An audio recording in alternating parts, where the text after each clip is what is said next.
L'Europe de 1914 n'a rien à voir avec l'Europe d'aujourd'hui. Regardez. À l'époque, la France est vexée car elle a perdu l'Alsace-Lorraine. C'est l'Empire allemand qui a conquis ce territoire lors de la précédente guerre. L'Empire allemand s'étend à l'Est et rêve d'accroître son influence sur d'autres continents. Le régime est jaloux de l'Empire colonial français et britannique. Son voisin le plus à l'Est est l'Empire de Russie. Plus au sud, il y a l'Autriche-Hongrie qui se sent à l'étroit. Son but, étendre son territoire vers la Serbie. Mais ce peuple slave veut garder son indépendance et se rebelle. Au final, des alliances se nouent. Allemagne, Italie, Autriche-Hongrie d'un côté, de l'autre, la France, la Grande-Bretagne, la Russie et la Serbie. Tout est prêt pour l'escalade. La situation dégénère avec l'assassinat de l'héritier du trône austro-hongrois par un jeune slave. L'Autriche-Hongrie déclare alors la guerre à la Serbie, guerre dans laquelle tous les pays européens sont impliqués. Il y a un siècle, un bout de papier était signé. C'est peut-être un détail pour vous, mais ça a changé le cours de l'histoire. Imaginez, la guerre dure depuis 4 ans en Europe. Depuis l'été 1918, l'armée impériale allemande recule. Partout, les troupes sont fatiguées. Bref, ça sent la fin. Les Allemands veulent négocier un cessez-le-feu.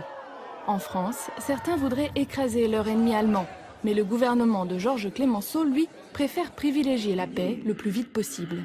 Ils optent donc pour une rencontre. Nous voilà dans la forêt de Compiègne, près de Rotonde, pas très loin du front. Les généraux allemands et les généraux alliés se réunissent dans un wagon-restaurant aménagé.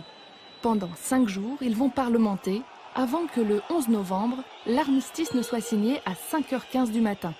À 11h, le cessez-le-feu est annoncé. Les Allemands doivent livrer l'essentiel de leur armement. L'accord est valable 36 jours, mais sera régulièrement renouvelé jusqu'au traité de paix de 1919. Plusieurs mois de négociations auront été nécessaires après l'armistice. Le 28 juin 1919, tout le monde se retrouve à Versailles, près de Paris. Les vainqueurs, britanniques, français, italiens, américains, accusent l'Allemagne d'être seule responsable de la guerre.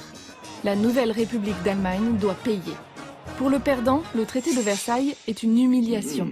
Pendant près d'un siècle, les Allemands sont obligés de rembourser une énorme dette pour réparer les dégâts causés en Belgique et en France. Mais ce n'est pas tout. Son territoire est diminué de 15%. À l'ouest, l'Alsace-Lorraine revient à la France.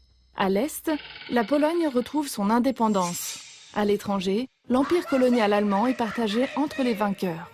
Enfin, les Allemands ne pourront pas vraiment discuter. Ils sentent que les Alliés imposent leurs règles et cela ne leur plaît pas du tout. En 1919, lors de la signature du traité de Versailles, l'Empire allemand devient la République de Weimar. Mais beaucoup d'Allemands reprochent aux dirigeants de cette République d'avoir cédé trop facilement face aux Alliés. Leur discours est simple. L'Allemagne n'était pas la seule responsable de la guerre. Elle n'aurait pas dû se faire humilier ainsi lors du traité de Versailles. C'est un vrai coup de poignard dans le dos. C'est ainsi que va progresser au fur et à mesure des années un parti extrémiste, le NSDAP, plus connu sous le nom de parti nazi. Bien sûr, tous les Allemands ne veulent pas d'une deuxième guerre. Ils viennent tout juste d'enterrer leurs morts, le pays est à genoux. Mais la paix est fragile et la Société des Nations, organisation censée empêcher les conflits, est impuissante. En 1933, le parti nazi arrive au pouvoir et entraîne la fin de la République de Weimar. Adolf Hitler réarmera l'Allemagne pour se venger des Alliés. La Seconde Guerre mondiale éclate en 1939 et fera encore plus de morts que la première.